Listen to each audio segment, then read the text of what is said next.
Okay, hey everybody, Tekking101 here. This week's opening segment, it's a little bit different, but I hope it'll be a lot of fun for you guys. It was a lot of fun for me. So, in case you're unaware, right now on my channel, I'm doing a Fire Red randomized Nuzlocke Pokemon, and a lot of people have gotten into it, got a lot of fan art and cool stuff. A lot of people have also wondered, though, about the fate of that Shelgon that I caught yesterday in the Safari Zone, if I'm going to keep it or keep it in the void or whatever.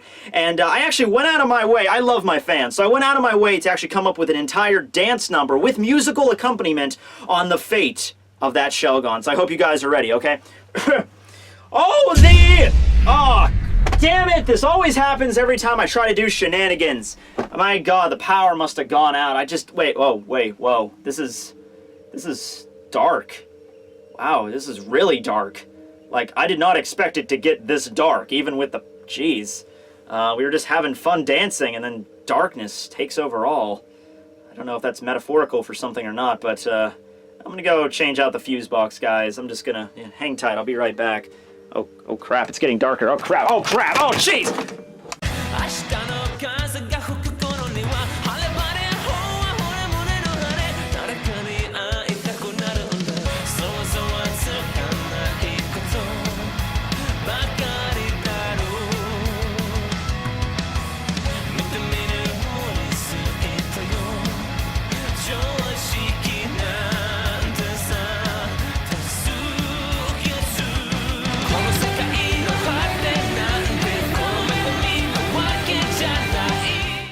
Hey everybody, Tekking here, and this will be One Piece Chapter 867 review titled Happy Birthday! Oh well, thanks Oda, but mine was over a month and a half ago, but hey, it's the thought that counts, even if it's belated. Actually, that must have been really cool for anybody whose actual birthday was today. Like, you wake up and you're like, oh man, it's my birthday! If you're young enough where your birthday is actually more of a big deal than it is when you're older, it's just like, oh god, it's my birthday.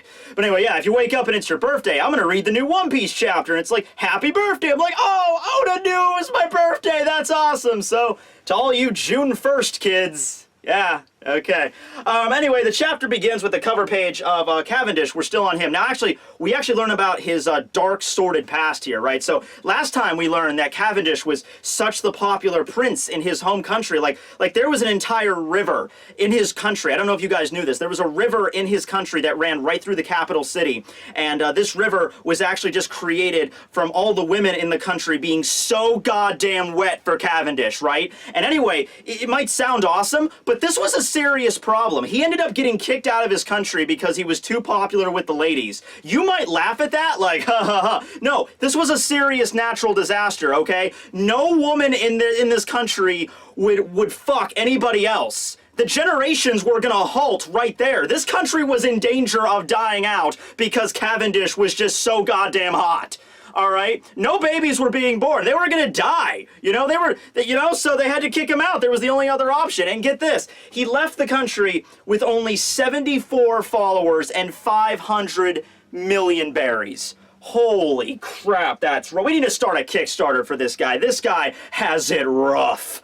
Alright, well, anyway, moving on there. I hope we can help you out, Cavendish. But anyway, we open up the chapter. We continue on from where we left off in the flashback with Mother Caramel and Big Mom on Elbaf.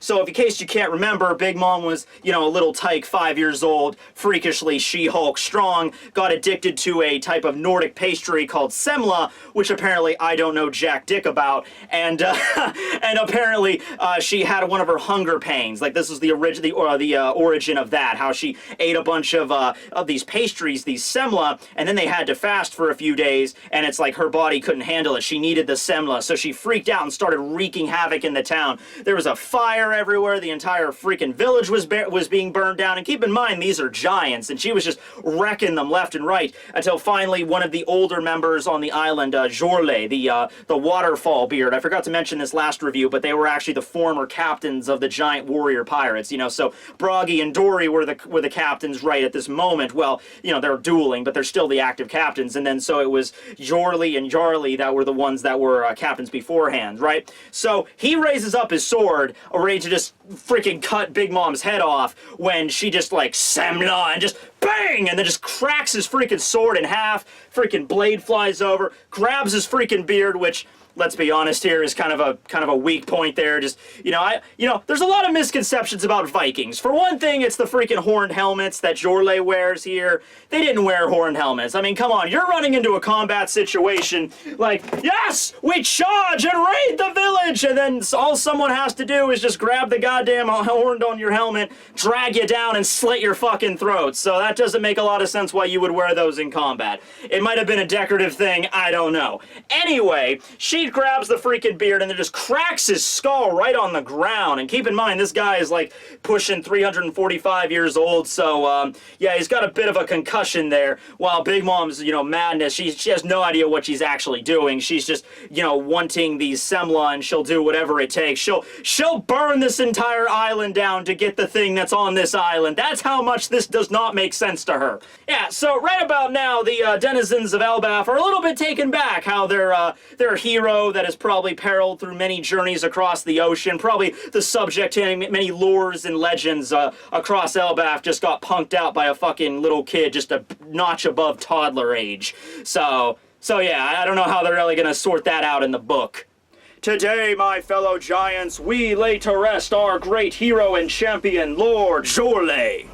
He who has conquered the seas of the Grand Line. He who has slain the evil smog dragon Fafnir. He who raided the forges of Isengard and rescued the princess of Ginglegip from Hinjozip.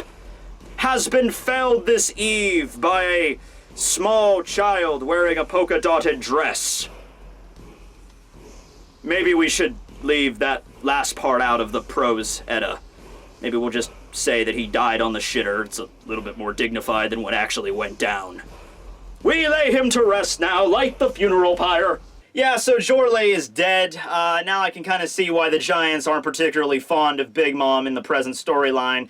Yeah, it's funny.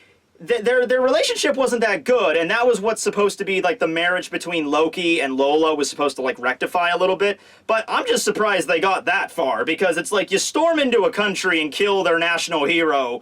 That seems like the kind of thing you would never really forgive, but maybe Loki really had the hots for Lola and is like, come on, Odin, come on, let's make sure this happens, come on, please, and he's just like, okay, fine. She killed one of our national heroes, and that is the daughter of the great waterfall beard slayer, but okay, fine, Loki, I guess I'll let you marry her. And then that went off, that went horribly wrong, and then from then on out, I could see why the Elbaf Giants are just like, okay, fuck Big Mom and everything she stands for.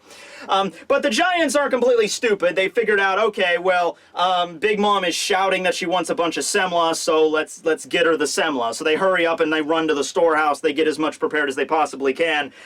Meanwhile, you have Mother Caramel there, who's walking in the middle of carnage. Everyone's freaking out because she's still, they're trying to hold her down, but just like beast strength. Even giants cannot hold her down. So then you have Mother Caramel walking into the fray, and she lifts up her hand and she states, it's supposed to be happy birthday or birthday in German, but I suck at German, so I'll attempt to pronounce it, but it's probably not going to end well. Gevra? Gevra? I don't know, whatever. Anyway, birthday, right? And a little spark of energy comes out of her hand, and then she kind of chucks it at the fire, and then a giant face appears within the fire, and she commands it. I give thee speech, heed my call. So here's what happens here. My whole theory about Big Mom having the devil fruit of dragon that can control the weather, yeah, that was wrong. I'm sorry. It's never a good idea when a theory you have fails on its ass, but she did have a devil fruit ability. That is accurate, and the devil fruit she had was the soul fruit. Oh, that's cool. It's the same fruit that Big Mom has now. I wonder what series of events that will lead from the soul fruit transferring from Mother Caramel to Big Mom. Oh, I have an idea. Maybe Mother Caramel is going to be on her deathbed, and she's going to love Big Mom so much. She's going to love Charlotte Linlin and always believe in her that she'll take out an apple or something, and when she dies, the fruit's power will be reincarnated in the apple, and then she'll be like, I know you don't like fruit, but give it a taste, and there'll be this emotional moment where Charlotte Linlin, eats the apple, and she's crying, and she gets the powers, trying to carry on Big Mother Caramel's legacy. That's the kind of thing I see happening here. So, yeah, we actually get to see how a homie is created in this chapter, which is pretty cool. Now, the question I always had about the homies, most of them seem pretty simple, like, you take your soul, or you take the souls from somebody else, and you throw it in an animal or you throw it in an inanimate object and fine. But then you get the homies like Prometheus, who's like a sun. And I'm like, how the fuck do you create that? The sun's kind of far away. I mean, yeah, I mean, even with Zeus, I can understand. You could take your soul and, I don't know, just chuck it into a cloud. I mean, clouds are at least in the atmosphere. There's something it's easily reachable compared to the fucking sun. But no, here we get an answer to that. Just throw your soul into a shit ton of fire, and the fire gets converted into a homie. You know, so in this case, Mother Caramel actually names it Pandora, not Prometheus, but, you know, still going along with legend and lore, so I'm okay with that. It's the same appearance as Prometheus, basically, just a happy little sun, so that's how she gets rid of all the fire in the village, I'm assuming. This thing doesn't really do anything else, and all the other well, actually, she might have been doing it for this reason, because all the giants worship the sun. You know, because the giants on Elbaf, they worship the sun as like a goddess. You know, that was the whole point of that like festival where they were fasting, you know, like to praise the sun. So if Mother Caramel comes out of nowhere and just creates a miniature sun over her, that, you know, it stops the fire, but also that kind of like gets all the giants to basically just shut up and listen to whatever she has to say, because they would probably look onto her as if, you know, they were she was their goddess or something, like freaking Freya, you know, which, by the way, Freya, wife of Odin, but also the origin of the name Friday. Yes, that's where the etymology there is.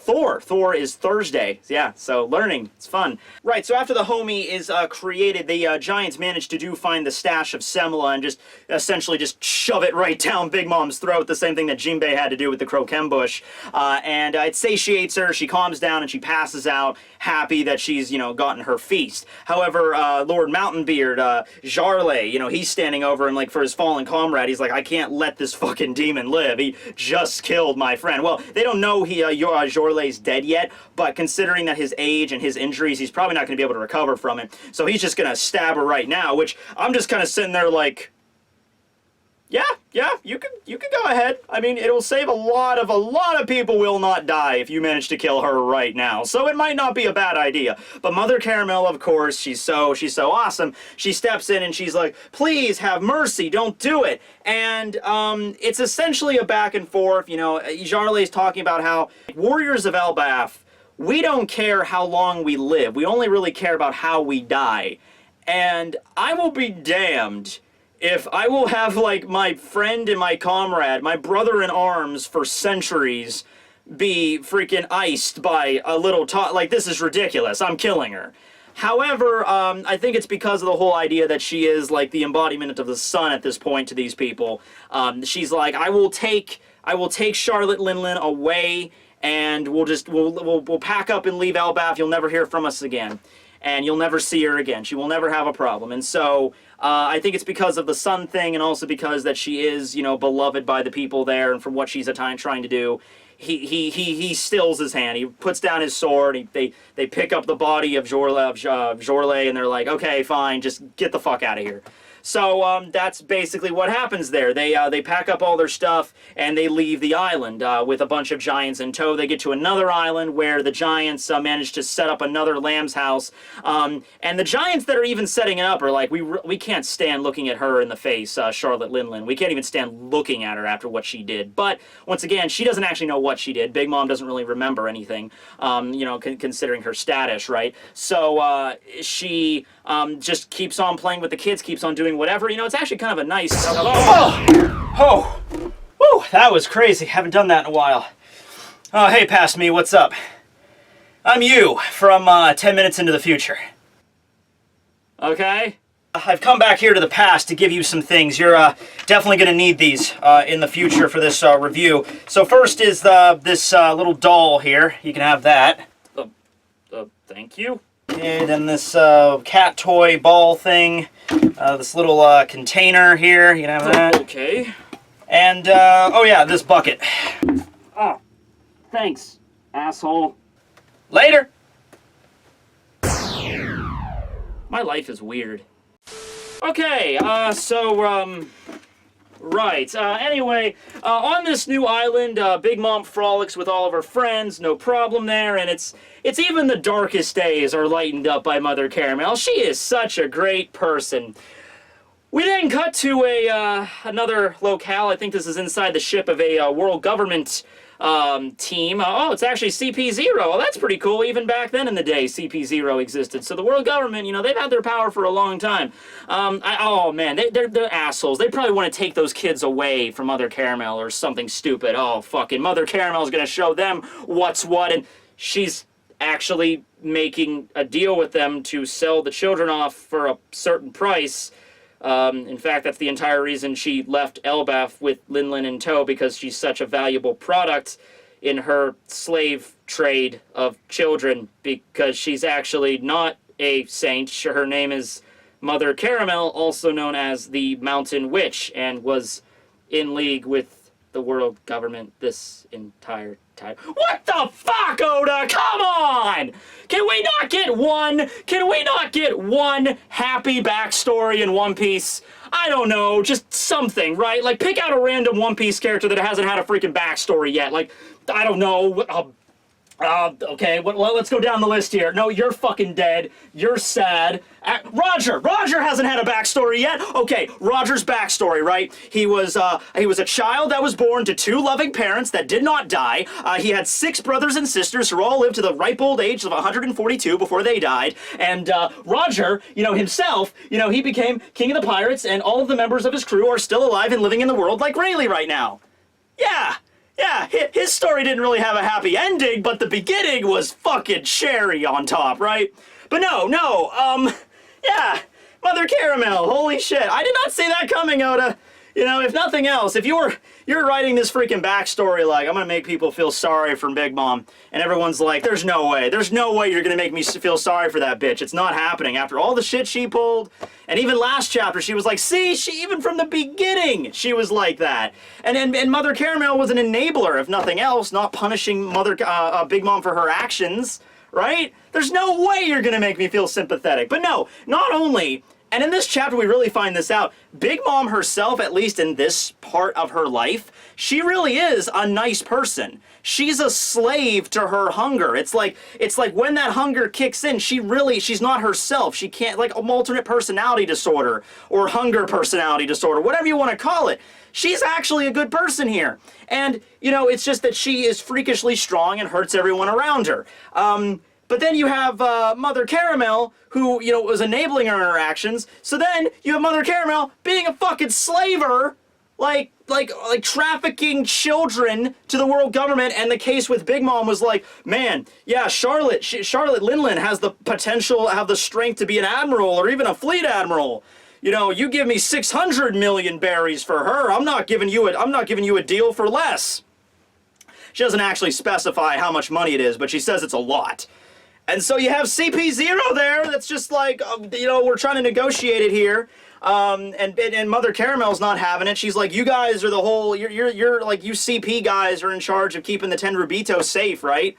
Which actually makes me question, how come if the CPs are really that concerned about the Tenryubito, why don't they send the members of the CP, you know, 0 with them when they go? Like, I'm just saying, during Sabaody with Charlos and everybody, there was nobody around to protect them. I mean, like, Kizaru showed up, but that was after they were, like, attacked. You know what I mean? So you think they would be, like, with them as part of their entourage at all times, but they weren't. But yeah, okay. Well, anyway, yeah, so Mother Caramel is a bitch, and that sympathy meter, you know, like, I needed this much sympathy to feel for Big Mom, and we were, like, right about here. We're like right here. We didn't quite make it, but it did jump a fuck of a lot more than I thought it would. Oh, damn it. Oda. Okay. Is it gonna get any darker than this? Huh? What? Alright, so we cut back over to the new lamb's house on this island there, where all the children are singing along. You know, what song should we sing today, Mother Caramel? How about Bink's Sake? Oh, that's the one. Yeah, of course, we all love Bink's Sake. Brook reference. Actually, I wonder what Brook's doing right about now. 63 years before the original time skip. 63 years after the time skip, so he would have been, like, 27?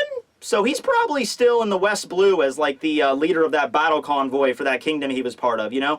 Before he joined up with the Rumbar Pirates. So he was, like, part of this kingdom. So that's probably what Brook's doing right now, hanging out with a battle convoy, whatever they do. Okay, that's cool. Anyway, yeah, so they start talking about that, and they start playing along, and everything seems pretty chill, and then you get the big reveal. Happy birthday, because it's Charlotte Linlin's 6th birthday, and they made a cake for her out of semla, which she loves so dearly. It's a croquembouche, which that's the origin of that. Okay, pause for a second here. So, I got a lot of shit last video. Apparently there's a lot of experts on it. I must have a lot of fans that live in, like, the Norse countries, because a lot of people got so pissed at me last episode when I compared semla to a gob, which a gob is a whoopie pie, which is more of an American thing. Somebody was so pissed, they were like, don't even compare these traditional Nordic pastries to that American processed not fast food, but that American processed garbage. And I'm like, okay, look, I'm American, like 99% of our food is processed shit, all right? That's not fair. It's kind of like the low blow for us. Don't go there. But, I mean, come on now, guys. Yeah, there's a little bit of a difference, but the way I look at this is it's like, okay, you got 2 pieces of, like, pastry, and then you got cream in the middle. What's a semla? Well, it's 2 pieces of pastry with cream in the middle. Yes, it's a little bit more cream, and the pastry's laid out a little bit more. It's like a bigger bottom and a more, you know, slim top. But come on, aesthetically, and I'm sure they taste completely different. And yeah, if I had to choose, like, I don't even really like gobs. I bought this just to show you, and I'm just gonna throw this in the fucking garbage afterwards.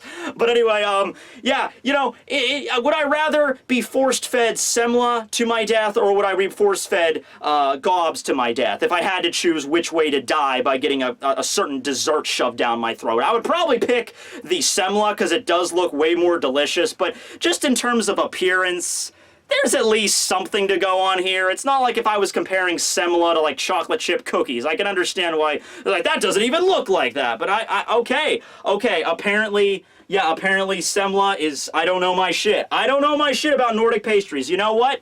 I will personally make it my mission to travel to Sweden or Norway or Iceland or wherever, and I'm sure I have fans in each of those countries, and you can take me to an authentic Nordic bakery, and I can have an authentic piece of fucking semla.